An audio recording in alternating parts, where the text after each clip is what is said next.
Isang science student na nagbago ng landas at naging isa sa mga pinakatanyag na business journalist sa bansa. Siya si Mimi Ong, ang ABS-CBN News Channel correspondent na kilala sa kanyang incisive reporting sa ekonomiya, merkado at corporate affairs.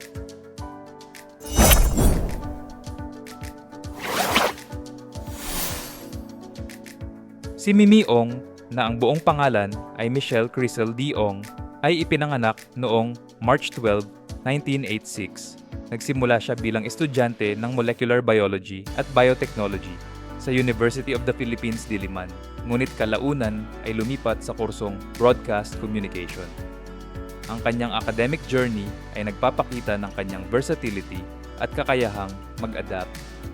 Mula sa agham, tungo sa media, mula sa laboratorio, tungo sa newsroom. Matapos ang maikling stint sa GMA Sales, naging field researcher siya para sa programang The Correspondents. Dito nagsimula ang kanyang paglalakbay sa journalism. Kalaunan, lumipat siya sa ABS-CBN News Channel, ANC, bilang writer at producer, bago tuluyang naging anchor at business correspondent. Simula 2010, kilala siya sa kanyang incisive reporting sa Philippine Stock Exchange, corporate affairs, at global economic trends. With Japan's Sugi Holdings to expand access to pharma products, what does this deal entail?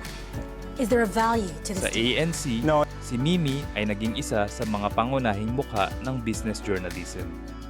Regular siyang nagre-report mula sa trading floor ng Philippine Stock Exchange. Nag-i-interview ng mga business leaders, economists, at policymakers. Sa kanyang malinaw na delivery, nakatulong siya sa pagpapaliwanag ng komplikadong konsepto ng ekonomiya at merkado sa publiko. Ang kanyang mga ulat ay nagbibigay ng mas malalim na konteksto sa mga pangyayari sa corporate world at sa epekto ng global economic shifts sa Pilipinas. Hindi lamang siya nanatili sa journalism. Si Mimi ay kumuha rin ng Master of Business Administration, MBA, sa Ateneo Graduate School of Business, Rockwell Campus. Ang kanyang karagdagang edukasyon ay nagbigay sa kanya ng mas matibay na pundasyon sa business reporting na nagdagdag ng credibility at depth sa kanyang mga ulat.